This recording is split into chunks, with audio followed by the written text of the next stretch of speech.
Francisco refuses to reinstate President Trump's sanctuary cities executive order to cut funding from sanctuary cities that limit cooperation with federal agents.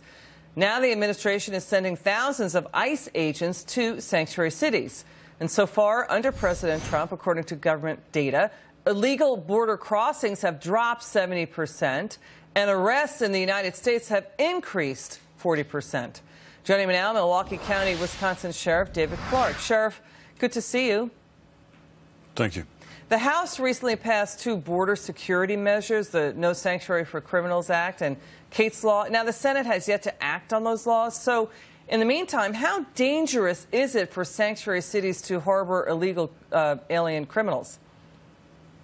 Extremely dangerous. And I think there are a number of cases that played out very publicly where people have been killed by illegal aliens in the country who have been deported over and over and over again. To the mayor of Philadelphia, he knows better than that. That's a Democrat talking point. And I would say to him, look, put the talking points away. Let's have a rational conversation about what makes communities safer. It's not having people in the country illegally. Look, the rule of law is going to return to its rightful place in our Constitution.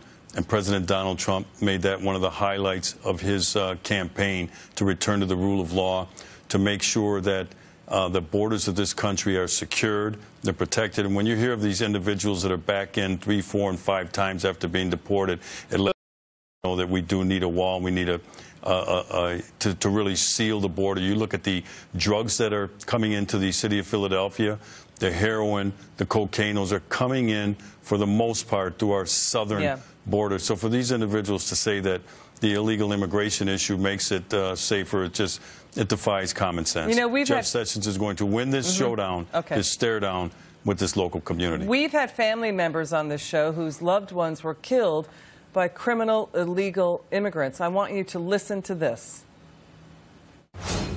A 4-time deported illegal alien that had done 5 years in prison for attempted murder and had a 15-year rap sheet just pulled up next to Spencer and randomly blew his brains out. Joshua went to school one day, and unbeknownst to me, a classmate asked him for a ride home. We found out at the trial that his intent was to murder Josh for his truck. He brutally beat him, crushed his face and voice box. He beat him in the head with a closet rod 4 times until it broke. He strangled him over and over again, tortured him. He tied him up like an animal, dropped him in a field, and set him on fire. An illegal immigrant, intoxicated, hit him from behind, going probably 120 miles an hour. You know, Sheriff, we cover this story on this show routinely. We don't see this coverage in other media. I mean, this is unacceptable. And of course, not all illegal immigrants are violent criminals. But shouldn't we be putting law-abiding citizens' lives first? Without a doubt, and that's why I think this thing is so crazy. Not just the mayor of Philadelphia, but some of these other sanctuary cities. The city of Milwaukee is the same way. The first obligation to me as the top law enforcement officer in Milwaukee County is to the protection of the law-abiding community. And when you provide safe haven and safe harbor, it's a federal criminal statute violation, by the way, which I hope that Jeff Sessions, the Attorney General, is not afraid to pull out after if the funding cuts don't get their attention. But the thing is, we have an obligation first to the law-abiding community, to the citizens of this country, and for them to rally around people who should not be in this country, because you can't allow people to illegally come into your country and set up residence, and that's what they're trying to do. So in the long run, when they release these guys back into the community, these ones who are arrested locally and they've been deported several times, but they release them back instead of turning them over to ICE, then ICE agents have to go out and hunt these individuals down. And I'm telling you, Liz, it's just a matter of time before some ICE agent, God forbid that this should happen, but before some ICE agent is killed trying to apprehend and get one of these illegal aliens back into custody so that the deportation process can begin. And then I want to hear from my fellow law enforcement colleagues who are getting behind these mayors in terms of thumbing their nose at the federal statute as it relates to immigration. I want to hear from them when that happens. And that's not going to happen in Milwaukee County. I cooperate with ICE. I've applied for the 287G, and we're ready to go. You know, Sheriff, rapper Snoop Dogg stirring up controversy once again. Now, you all remember his music video depicting a mock assassination of a clown resembling President Trump. Now the rapper is under fire for posting this Instagram video showing two men viciously beating a police officer at a McDonald's with the caption reading, quote, "Tables turned. 1 point for us. It's about that time." Now, Sheriff, Snoop Dogg has more than 18 million Instagram followers. This video has been viewed more than 1.3 million times. What message is Snoop Dogg sending out to people? A horrible message, and he knows better than that.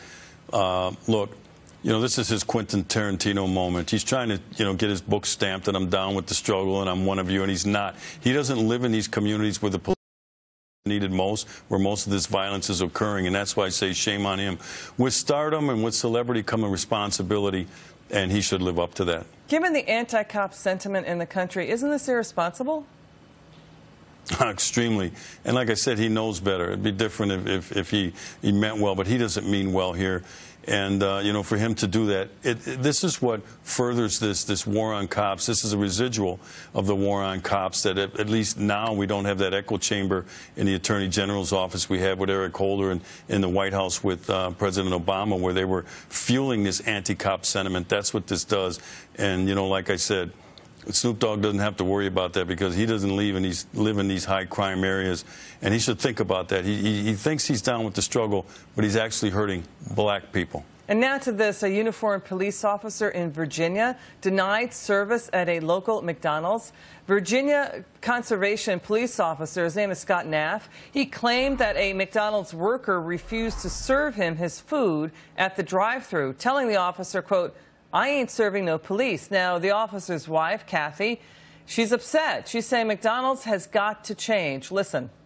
Oh, we don't have the soundbite. So, what do you make of this story, Sheriff? Well, we hear this from time to time, some idiot employee. I'm not going to, right out of the chute, blame the McDonald's Corporation for this. I hear they fired this individual. I hope they did. But look, most restaurants, most businesses get it. They want the police coming through because when an armed robbery is going to go down at one of these fast food restaurants, and it does happen, the first thing the perp does is he cases the joint. And let me tell you, if he sees a couple uniformed officers sitting inside having lunch, or he sees them in the drive-thru, they're going to move on to a business where the cops don't hang out. For the most part, thankfully, in the United States, most of these businesses, these restaurants, they appreciate law enforcement. They want them to come in because it is a deterrent to crime. Sheriff, thank you so much. Good to see you, sir.